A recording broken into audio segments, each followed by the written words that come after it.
Good evening. I'm your host, Suki. Welcome to I'mPossible Conversation, the conversation where ordinary people share their extraordinary life journeys. Tonight, my guest is Amy, and I've been following her since April last year. And I love her doodles. That definitely brings me a smile on my face. And when I asked about Amy, what she loves doing, she told me it would be fair to say that I'm generally unable to walk past a piece of blank paper without leaving my mark on it, or one way or another. So that's who she is. Welcome, Amy. Welcome. I welcomed myself there. Thank you, Suki. It's so nice to be here. And thank you for having me. I'm really excited and a bit nervous. Oh, do you know what? I'm so excited because I've been following your so cute, adorable doodles for nearly a year. Like April, it's going to be over a year. And they're just so cute. So have you been artistic all the time? I have, yes. I would say it's always been part of my life in one way or another. I just remember as a younger child just spending hours and hours drawing, hours and hours and hours, just getting absolutely lost in creating different drawings and different worlds, and obsessing over, had I drawn it right? Did it look like the thing I was trying to draw? I remember my dad, because I used to get through so much drawing paper, he used to just bring home like big rolls of plain lining paper from the DIY shop. And we just had these massive rolls of paper that I used to just be able to just sit and just draw to my heart's content. So yeah, I've always done it from very, very young, and in lots of different ways over the years. So what type of drawings is your most favorite? Well, when I was younger, I copied a lot of stuff, and I think that is often part of the journey of learning the technique of drawing. And you copy a lot, so you copy lots of still life, you copy photos. I used to copy my favorite cartoons, make my little sister sit still so I could draw her. And you do a lot of copying, I think, when you're kind of learning. And I did that for quite a long time. And then in probably the last 5 years or so, actually, no, it's longer than that. Probably the last 10 years or so is when I got really into the more doodly style of drawing. So a kind of a looser, more childlike way of drawing things maybe than what I had done before. So before, I used to be about trying to make it look as realistic as possible, whereas now I'm more about wanting to communicate a feeling or an idea. And I think actually to do that really well, the simpler the drawing, the better. So I like really simple drawings with as little lines as possible, because I think that's what really kind of I think is exciting, when you can do it in a very, very simple way. But I think to do that, you have to be able to do it in a complicated way first. So you have to learn all the kind of full-on drawing stuff, and then you learn what you don't need to put in the image to kind of get to where you want. So yeah, doodles for me are my favorite. Yeah, because when you think doodle, it just looks quite simple, isn't it? It does look simple, but it looks it looks simple, but there is quite a lot. It's amazing how difficult it is to do something in a really simple few lines.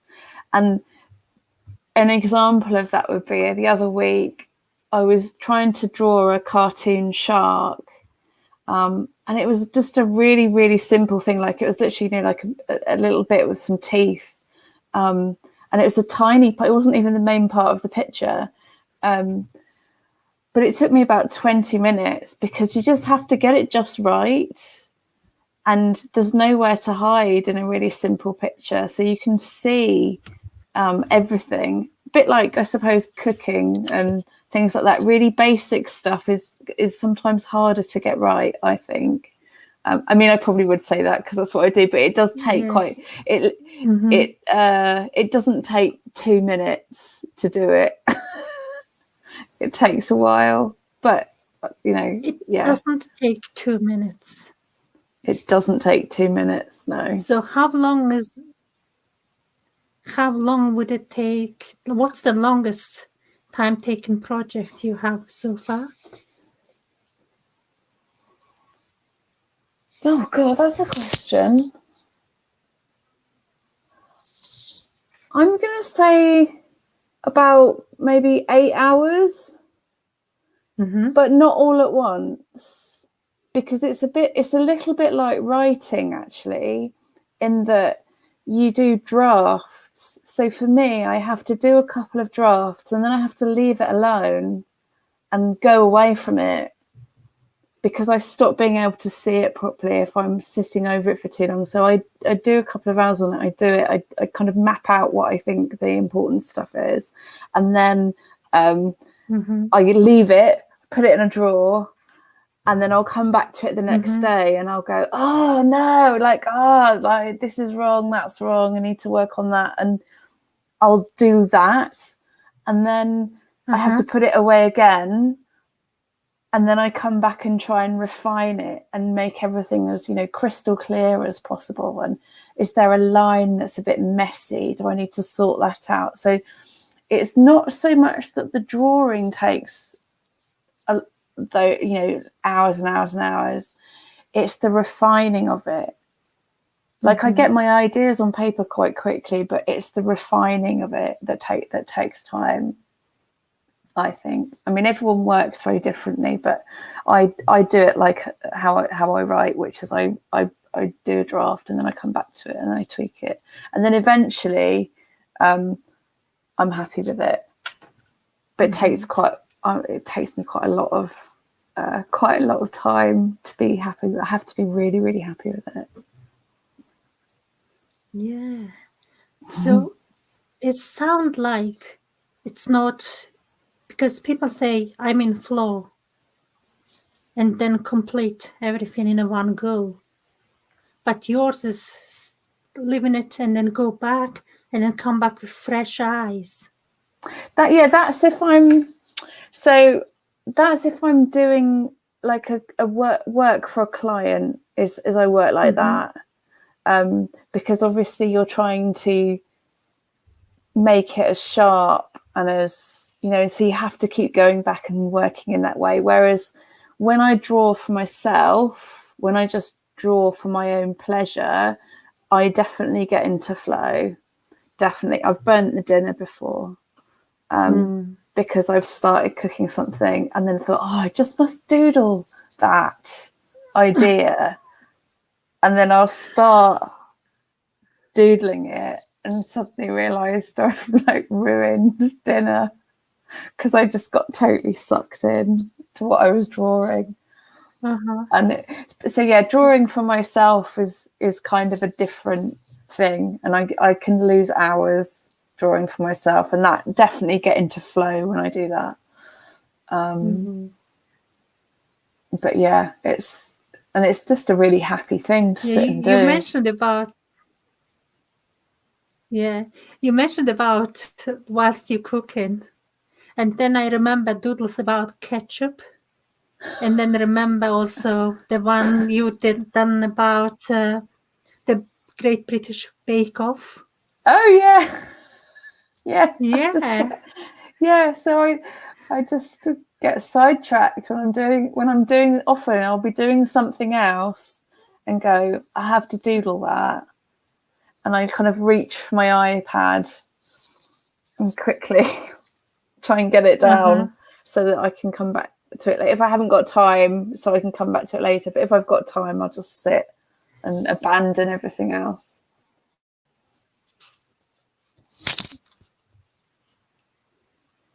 Yeah, I think it's my internet connection, or is it yours? The internet connection is maybe not. Oh, I don't know. You seem okay from mine. There's a little bit of a delay, but All right. I can see you okay.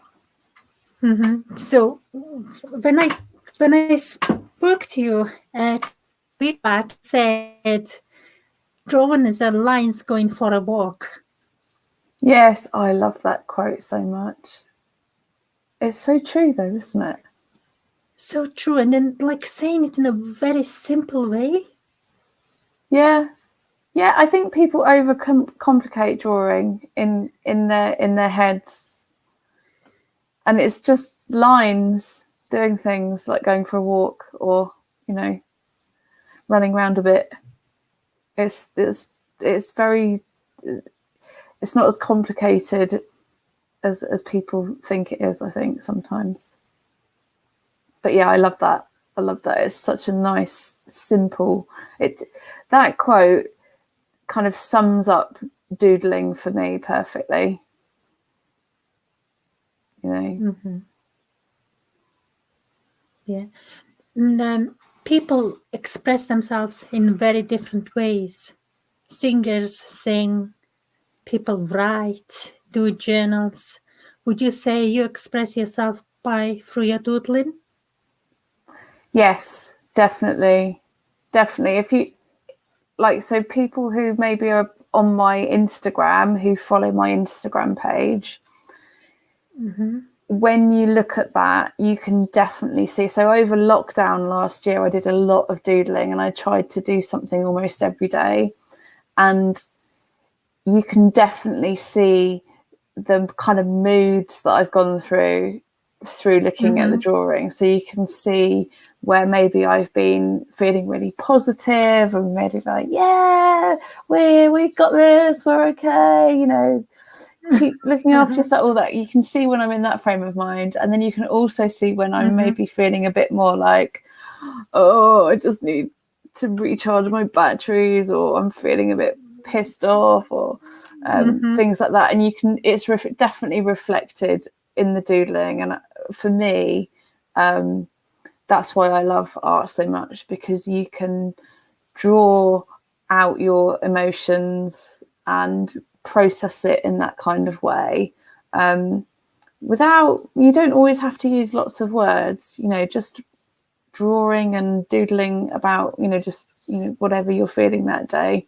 It's a really nice way of kind of getting it out of your system, not having to go into too much detail. I mean, we don't always want to talk at great depth about how we're feeling all the time, do we? And I think doodling and being creative is quite a safe way to express yourself if you're, you know, if you're having a bit of a difficult day or whatever. So yeah, definitely that's how I express myself. So how artistic is your family? Because the family background, they definitely affect who we become here today. Yes, my mum is incredibly artistic and she draws all the time. She's got, she's wonderful. And she taught me so much. She probably taught me more than my art teachers at college. No, not college. I didn't go to art college. I went when I was at school. She taught me a lot more, I think, than my teachers did. She used to spend such a long time with me doing it, lots of time, giving me lots of tips, you know, saying, there was one where I was trying to draw a face and I got really frustrated because I kept doing the nose wrong or something like that. It just looked really bad. And she came in and went, oh, you just need to turn everything upside down. So I had to turn my drawing upside down, and then I turned the picture I was copying upside down. And she said, now look at it again and draw what you see. Don't try not to think of what it is you're drawing, just draw what's in front of you. And it was amazing. And I did that, and then I turned it around. I was like, oh, yes, that works. And it was just stuff like that. And I think she was always happy for me to take over the dining room table with a giant roll of paper and loads of paints, and just paint away to my heart's content. And she'd come and go, oh yeah, might need a shadow there. Have a look at the shadows of it, So she was great. And then my dad, also very creative, not in terms of drawing, but he kind of makes a lot of woodwork instruments. He makes, guitars and fiddles and things like that. So he makes guitars. Yeah, he's out of woodwork as his kind of hobby. So he's really, really clever and creative in a slightly different way. Yeah. But he didn't do that when I was a child. That was something he did when he was older. But he's obviously got a kind of creative streak, as does my mother. Yeah. So yeah, I was always encouraged to kind of. I think one thing I always remember my parents doing when we moved house, or we were due to be redecorating a bit of the house, and my dad said to me, this weekend you can have the walls of this room and you can draw whatever you want on there, just draw anything. I was only about 8, so I thought it was just the most amazing thing in the world. So I drew some characters from Grease, the musical. Was that 8 or 9? I can't remember. But yeah, it was under. And then my dad was like, right, okay. He said, right, I've got to cover it over now. So there's a house somewhere with my early artworks under the wallpaper. Oh, yeah. Because when we moved house and we came here, and then there were like so many layers of wallpaper, and when you remove, and there were like children's height charts, checking who was what tall, and it's all stories, isn't it? It is, and it's drawing on the walls. That was just great. Like, what an amazing feeling that was. Permission to draw on the walls, it felt like quite an exciting thing. Murals and different things. I did a mural for a friend years ago, actually. I painted her child's nursery, and did a big mural on the back wall. I was about in my early 20s, and I was working in mental health services for the NHS, and I did this nursery mural. And at the time, I remember thinking, I could start a business painting murals, and I'll call it Marmalade Murals. And I got really excited about it, and then didn't really know how to take it any further. So kind of that ended up being shelved. But the idea to kind of earn an income from art has been obviously there quite a long time. Yeah. Is it actually quite hard being an artist in a business wise? I don't know. I think so. For me, I'm fairly new to doing it as a employment thing. So for years I did stuff on the side, and for years I did stuff for friends and did stuff for favors. And it's only really in the last sort of 4 or 5 years that I started thinking that I had, I should, it was what I really wanted to do, and that I should maybe, make a go and see if that was something that I could do professionally. And I started, for years I didn't, because I got really insecure over the fact that I hadn't been to university to do art, and I thought that if I was going to do it as a profession, I should have a university degree in it. Anyway, got over that and just was like, I just want to make art and see if I can make it into a career for myself. And I'm on that journey. So I had a range of cards that were published about 3 years ago by a publisher, and that gave me a lot of confidence, because it kind of made me think that, oh, you know, actually maybe I've got something that I can work on. And then it's just gone from there, really. So just building it up slowly, and, you know, honing my craft, doing lots of courses, sharing what I'm doing, and working with lovely people who come along and want to work with me. And, you know, it's just such a privilege. I love it. And I'm on the journey, you know, so it's early-ish days, I guess. But yeah, I think half of my thing was getting confidence.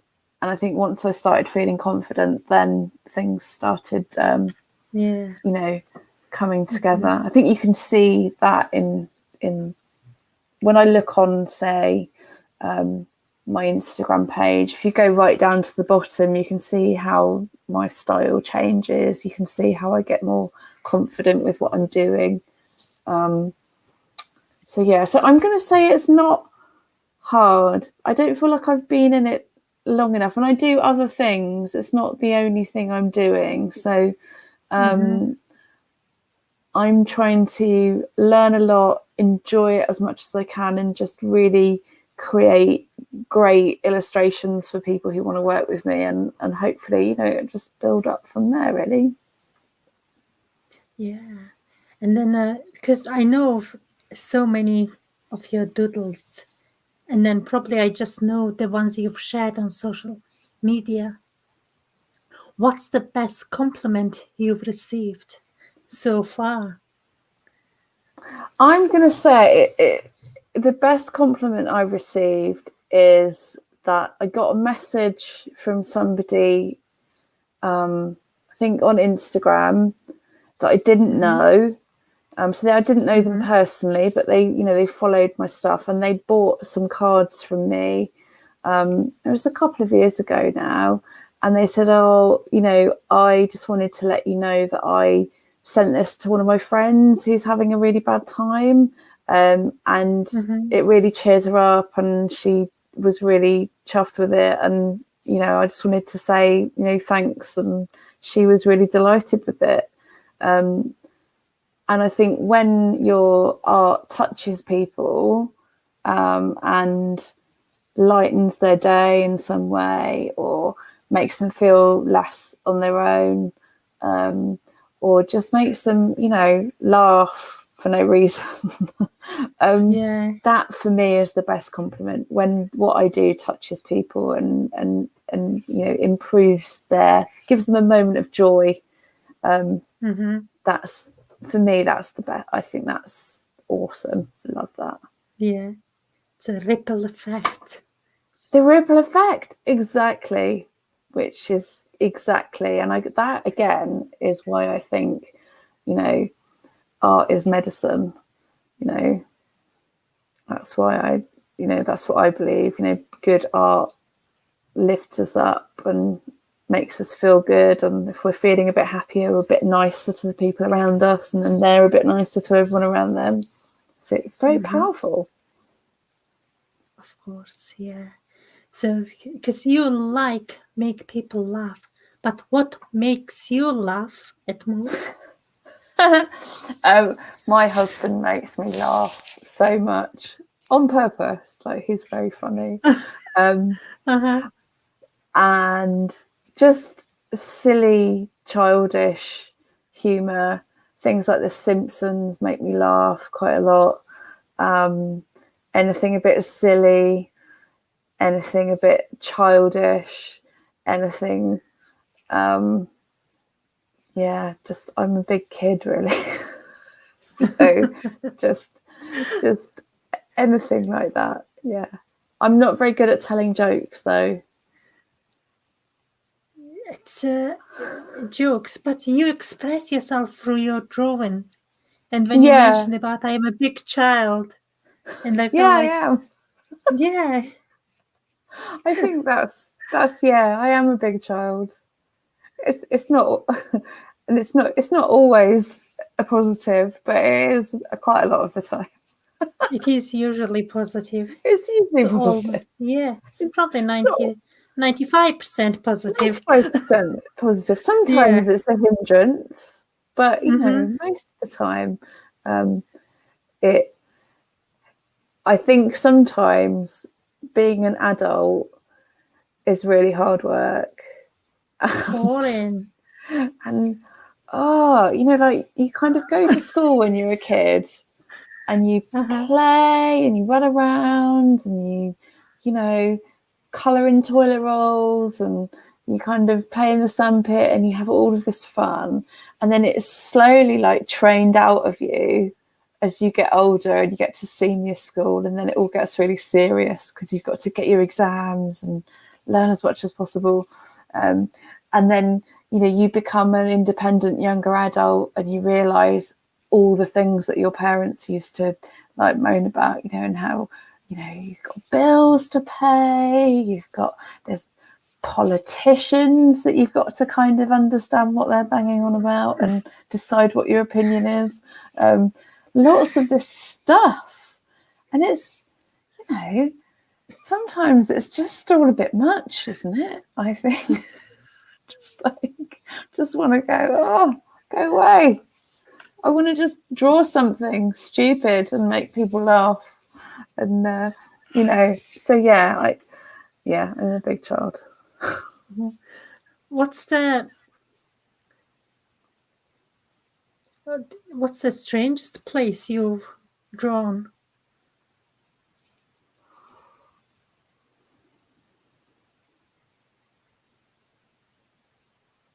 I haven't really drawn anywhere strange. But when we used to use public transport before, you know, I used to draw on trains quite a lot, which used to get some weird looks. And I don't know why. I don't think that that's a very weird place to draw on the train. I've drawn on the bus and in coffee shops. People do look at you a bit funny. And I'm not there with an easel or anything doing this. I'm just sitting there with a notebook, like we feel like the canvas. Bring me a latte while I make something fabric. Yeah, I'm not, you know, making a big deal out of it. I'm just sitting there drawing. But people do, if they're sitting next to you on the train, they're a bit wondering what it is that you're. Maybe they just missed their stop. Yeah. I always want to say to them, do you want a pen and a bit of paper? I know that you're dying to have a go. Do you actually teach people? No, but I'd love to. I'd love to do that. That's something that I would really love to do in the future. I'd like to teach people how to be less scared of playing around with drawing and to just to start putting a pen on paper and not worrying too much about the outcome. And I'd love to do that because I just think it's such an amazing tool to have in your you know your toolkit, really, for your well-being, for thinking through problems, through, you know, making last-minute birthday cards for people at work because you forgot to get them one, and you have to make it out of the photocopier paper and go, made your card. It's such a great skill to have. I always I'm quite good at entertaining children because they get me to draw things on demand. So, you know, it's great. It's a great skill. And I think if people were less worried about the outcome and just enjoyed the process of just, putting pen on paper, they'd get real joy out of it. It would just be a nice thing to do, on occasion. So yeah, I'd love to teach people a bit more how to do that. Mm-hmm. Yeah, because when you're working at this, were you working as a nurse or assistant at mental health? I was it was called a tech instructor. So I worked with the OT, and I used to do a lot of creative groups, and I did actually run an art group for Mind in our local area, where I taught some people like how to draw some, different things, and kind of helped them kind of understand how to, say, like draw a face or draw a portrait and things like that. And I loved that. Just love, sharing that joy with people. But yeah, in my mental health job was a lot of, it was kind of supporting people in the community. So it was from, creative groups to, going into a bank or going on public transport, or just, just general activities of daily living, and helping people get, confident with their recovery, and, hopefully going on to then live, on their own without so much support. But yeah, I was able to bring a lot of my creative self into that role. Yeah. And then you also mentioned about creating pillowcases for the children. Ginger Rainbow. So that was about 5 years ago I started doing that. And at the time, my husband was in the RAF, and we lived on a military base, and somebody asked me to make a present for them, for their kid to send to their husband who was away. And I came up with this idea of a pillowcase that you could colour in and write messages on, and then send it to the parent who was away from home. And I chose a pillowcase because in the forces, like in the military community, a nice pillowcase when you're deployed for 6 months is, for some people, quite a luxury. So I was like, well, how about a nice pillowcase with a message on it from your kids and some drawings? So I had 10 made. I had them screen printed. I made a design. I had them screen printed, and then just put them on my local Facebook page to see if anybody wanted them, and they did. And then I did a few more, and then the organisations that kind of give support resources out to families in the RAF started buying them off me. So I supply them direct to those organisations now, and they continue to go out to lots of families who then colour them in, write on them, send a message to their parent, and send it out, via the BFPO post, and people get them the other side of the world, and it hopefully gives them a little bit of joy the other end. So yeah, that was something that I started quite a while ago and is still going, which is really really cool. But yeah, Ginger Rainbow. Such an amazing gift. Can you imagine, like, your children color them in and then send it? It's just... And you can wash it. So you can wash it and use it as a pillowcase, but it's just got that lovely kind of bit of something on it. But yeah, I just, they make me very happy doing them. I really enjoy them. There's hundreds out there now, maybe a couple of thousand, I reckon. Wow, that's a lot. There's a lot, that I've done. I remember you mentioned before at the start you wanted to go to join RAF. And then you also just mentioned about your husband being in RAF. Oh yeah, that was a real coincidence. How come RAF is just so big part of your life? Well, it was, I think, when I was at school and I was choosing college, the idea, I was going to do so I did a catering qualification at college, and my plan was to then join the RAF because you could join as a catering officer. And that was what I planned to do. But I just ended up not doing that. So I obviously wasn't that committed to that idea, I don't think. I think I liked the idea of it, but I obviously wasn't very committed to doing it. And, you know, life took another turn. And then, 20 years later, I met my husband, who just happened to be in the RAF, which is really weird, isn't it? But then, that's very weird, because it's I thought like there is some connection. There is a connection. I mean, both of my parents are veterans, so they were both Navy veterans. Right. So when I was growing up, I remember my dad always said, "Oh, if you want to join the forces, definitely go for the RAF."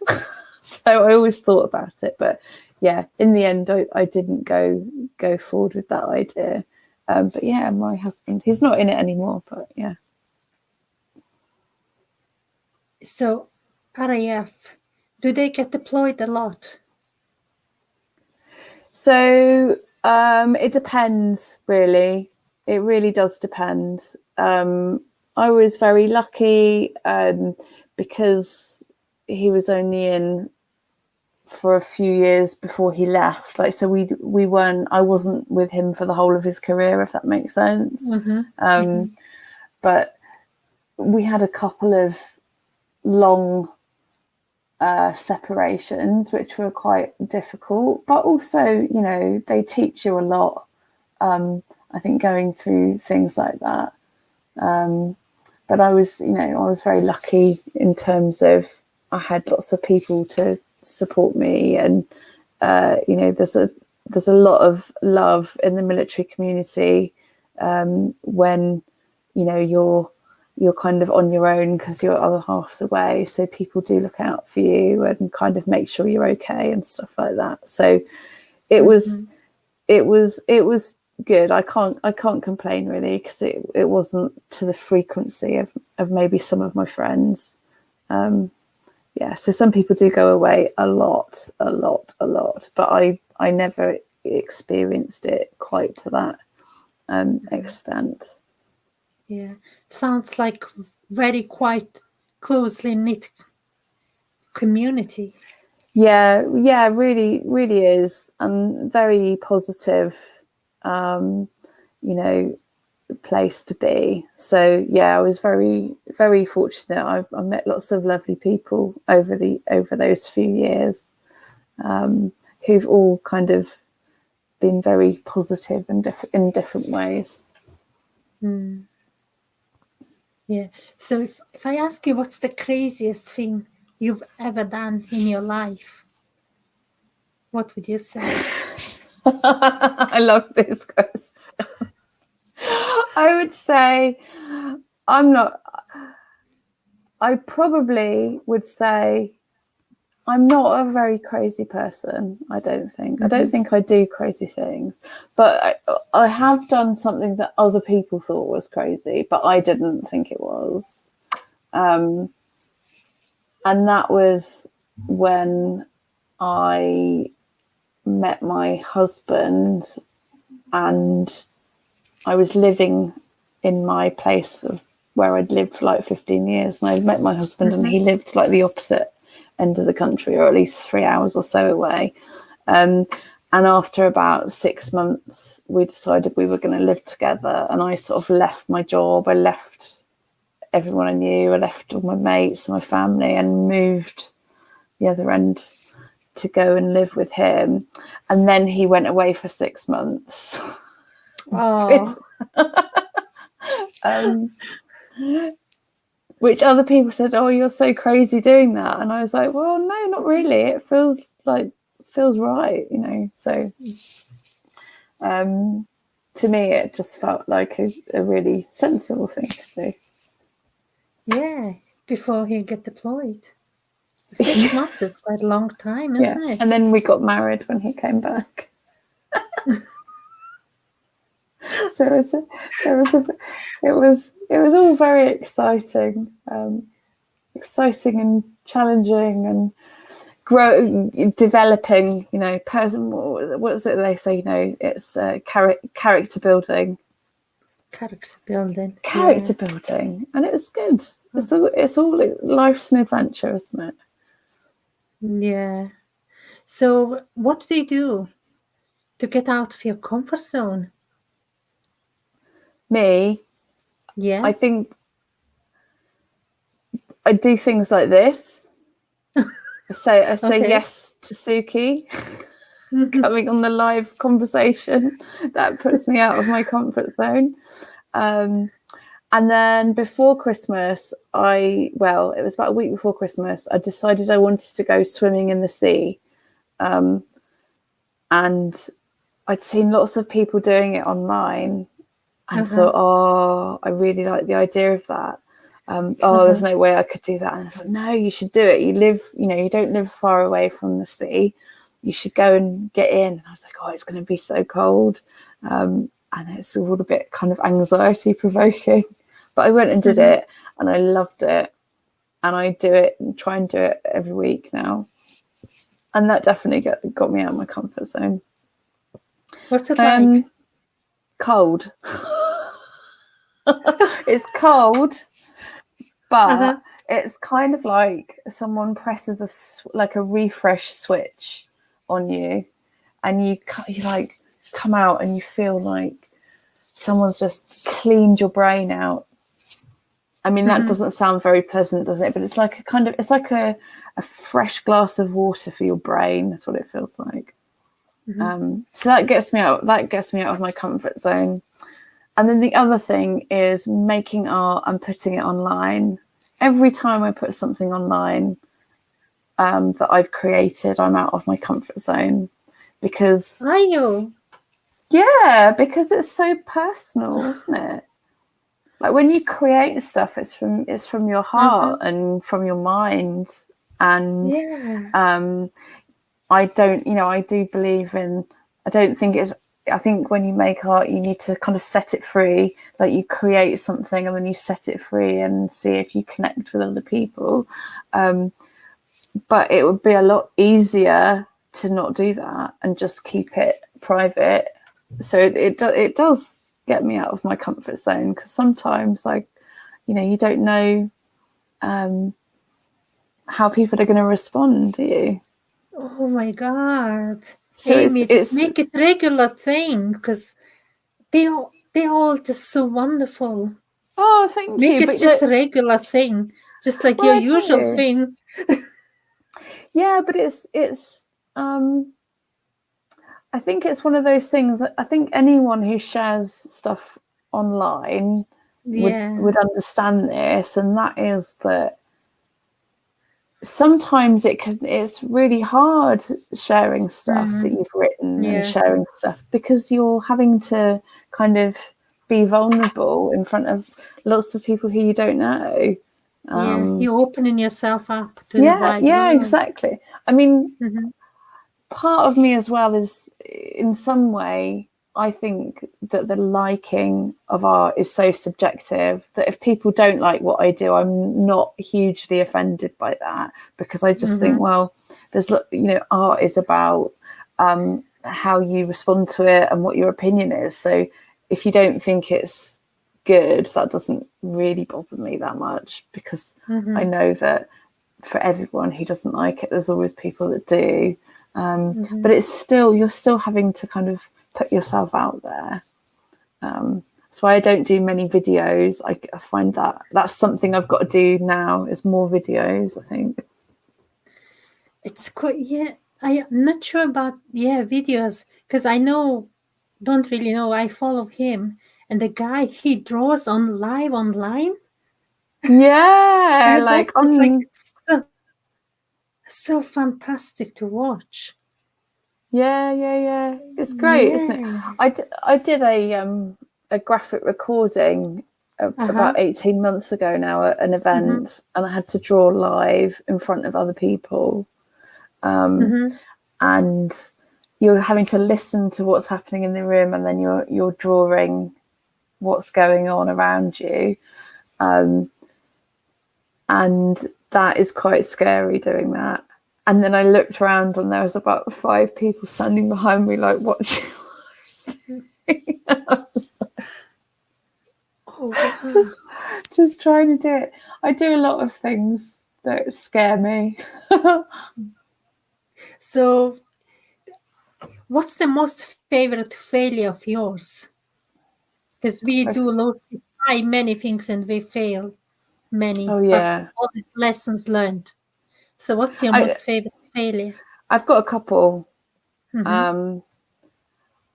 Sometimes I try and make things that I see on Pinterest.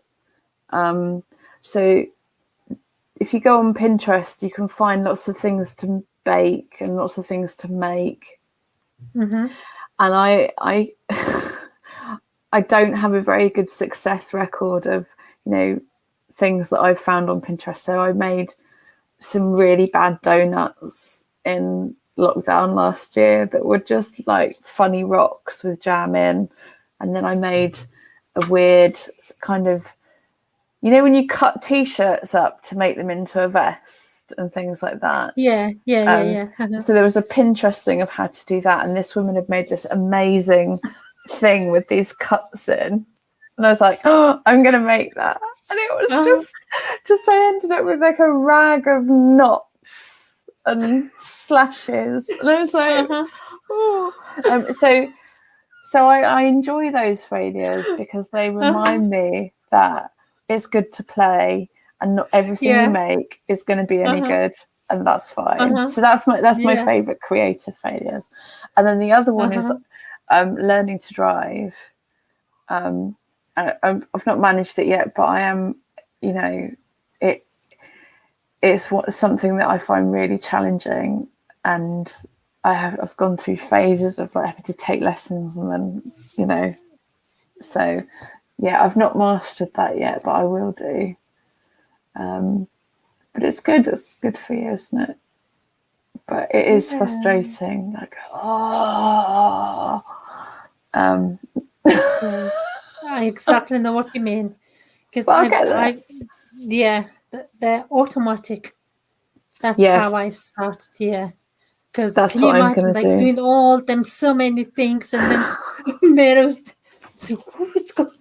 I can't. It's too much. It's too much for me. So I got okay at driving, but it was the gears that weren't second nature enough, and I'd find it that tension of like concentrating and then having to remember to do the gears I found really difficult. So I am going to restart lessons using an automatic as soon as lockdown says we're allowed to do that.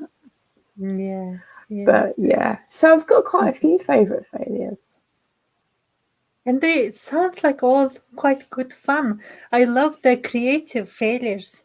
Because I remember that my kids really wanting to have this slime thing that was quite fashionable a few years back.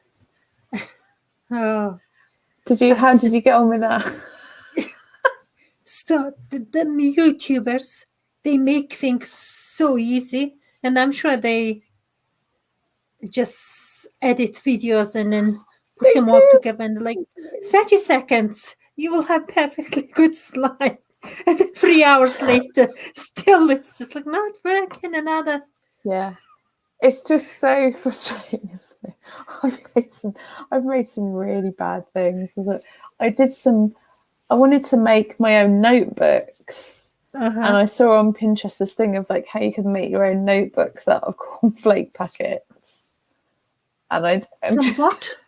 Cornflake packets. So like a cornflake packet, the cardboard. And you use that to make the cover, and then you awful. Awful. I had in my head that I was going to give them to everyone for Christmas. And I made it, and I was like, oh, no, not this year. But it's important. It's an important Yeah. part of the creative process. Mm-hmm. And I it's think. always better experiment than doing nothing. Oh yeah, exactly.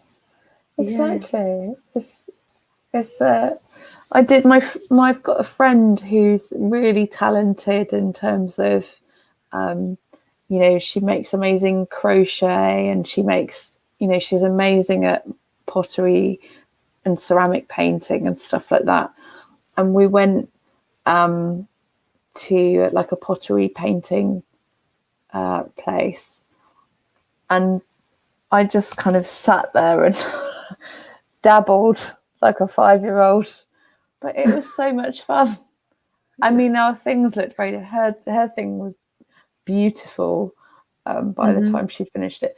My thing was not as beautiful, but it was very joyful experience for me to make it. So yeah, you've got to do these things that you know. That's what counts. Yeah, exactly. And you don't have to show everybody. Like, you don't have to put it online if it's really bad. Oh, you can do. You can do. Or just enjoy it and don't worry about it. Make something else, Yeah. So it sounds like you have lots of fun doing different things. What actually do to have fun? I think at the moment it feels very limited, doesn't it? And I'm going to say everything's open. Oh, so going in the sea is going to still make it. Going swimming in the sea is going to still make it, because that's really good fun. Nice food, going out for nice meals, walking. I really like a good spa and a jacuzzi. Like seeing the people I love. I like drawing. I do draw for fun as well as for work stuff. Naps. I enjoy a good nap. There's all sorts of things that I like doing, but it's hard to remember what they are at the moment, I think, because we've all been living in a very kind of so much more restrained, closed way. But you can't beat running into the sea and jumping in to cold water for a scream, and then coming out and having a coffee on the beach with, and my dog is a lot of fun. My dog makes me laugh. He's a sort of 18-month-old puppy, and he's really good fun, and just runs around the house. We chase each other around the lounge sometimes. So much doodle inspirations from your dog. Yeah, he's just so funny. But yeah, I feel I enjoy a lot of things. Lovely. So why do you think it's important to tell your stories to other people? Because thinking back, because I really, really wanted to see you and meet you and speak to you, but I always had that doodle picture on your profile and everywhere. And I'm just like so excited to meet you. This is like meeting you in person, Oh, that's so nice of you to say. Honestly, I think it's important that people tell their stories, because there's always common things between us as human beings, isn't there? We might all be living really different lives, doing really different things, be from different places and backgrounds and walks of life and parts of the world. We've got all these things that make us so different, but there are so many things that are the same, and there are so many things, the same things bring us joy and happiness, and so I think telling stories is important, because it's about the common shared humanity, which is really important at times like this. And also, sometimes you can listen to something someone says and go, oh God, yeah, I really empathize with that. Feel less alone in how you're thinking, you know. So yeah, I love what you're doing. I think it's really wonderful. Oh, thank you. So if you could go back to any age, which age would it be and why? This one. This one now. This one. Yeah. This Why? one. Why? I think the older I get, the happier I get. Mm-hmm. And you start to the kind of insecurities of being young, and that really those difficult kind of times when you're a young adult. Mm-hmm. I've kind of, you know, you kind of pass that. You're not quite as insecure. You've got the, you know, the remembered, you know, happiness of your life to date, but you're in the moment and you've still got so much ahead of you, I think. And there's still so much I feel I can achieve and do. So I don't want to be anywhere else other than right here, right now. You know, living my best life, as they say. Yeah. So exciting, isn't it? It is, yeah. Imagine if you're going to have your exhibition. Do you think I'd never even thought of that? Have you ever not?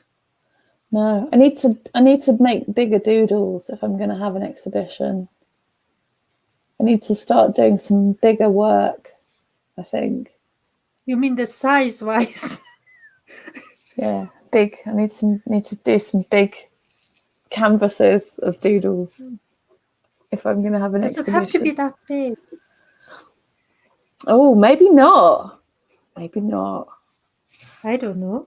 Oh, don't give me ideas, Suki. Yeah, because I can totally see it. Because I remember when I was very young, I'm not sure how to pronounce his name, but he was German artist, and like in Mongolian pronunciation, he was called like Herlof Peterstrom. I don't know. Okay. And then he had like that thick book, all doodles. And then it's like series, like it's like cartoonish, what's happening, like all these little sections. Oh, Colours okay. all over. And it was that thick. Maybe one day. One day. That and teaching. So much to do. I know, so busy. It's awesome though, isn't it? It's nice to feel that there's opportunity out there. Yeah. So what are you working on at the moment? So many exciting projects. Anything I could look forward to on your social media? I'm just trying to think. That's taken me by surprise. It's difficult because I'm not sure if I can say stuff until it's out there, Okay. if that makes sense. Yeah. So I'm going to say that I am working on a couple of things.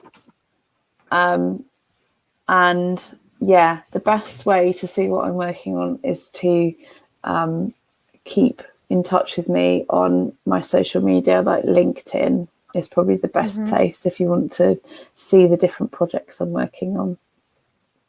I've got a few side projects, like my own projects that I'm working on. So your own ones, yeah. So my own projects I'm working on is I've got a little online shop called the Doodle Apothecary, which is cards, and on the back they've got a prescription for something like joy, or a prescription for, you know, keep being yourself. And that's a project that I want to grow over the next year, but it's working out, you know, what to do with it. I want to sell some more prints and things like that. So again, I'm kind of trying to work on things that people have said over the last year or so. Oh yeah, we'd love this. It'd be great if you did something like this. So I'm just trying to get those kinds of things together so I can make a little doodly shop of goodness to hopefully bring a bit of a smile to people's faces. But it just takes a bit of time when you're trying to do it around other things.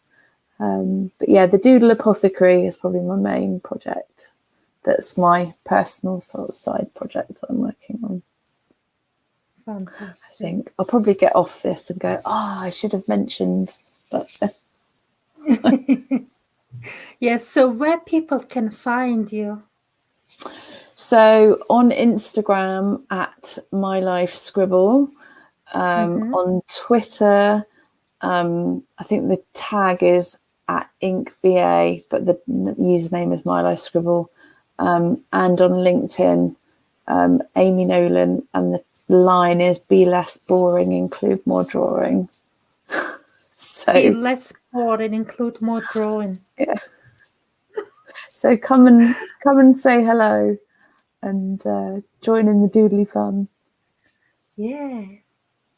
Thanks so much for your time. Oh, thank you It's been so an much. absolute pleasure.